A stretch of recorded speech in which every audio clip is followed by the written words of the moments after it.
Good morning, good morning, good morning.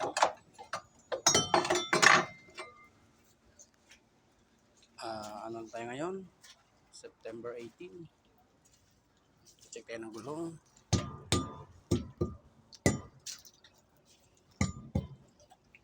Kahit maputik po, obligahin po natin talaga araw-araw mag-check ng gulong. Tingnan nyo po yung kalagayan namin dito ngayon.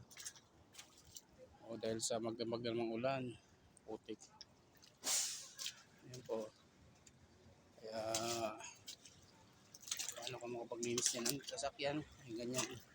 Ganyan yung kalagayan natin. Bumabaon yung buta natin.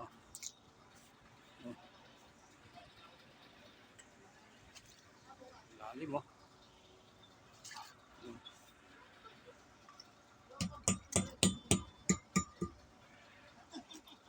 Pero check pa rin natin. Grabe oh. Lalim.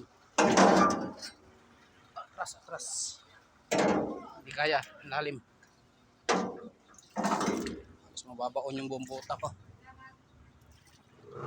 Pero kailangan pa rin natin check yung gulong. Oh, kita nyo naman oh. Oh.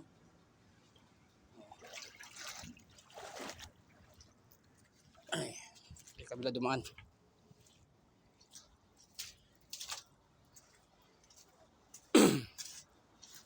Araw-araw po talaga tayo check. Makasama na ni putang site yan.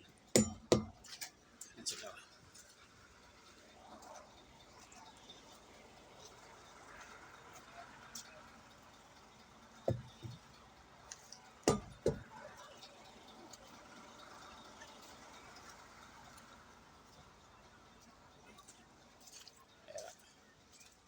Hindi po dahilan ng putik na hindi ka mag-check ng gulong.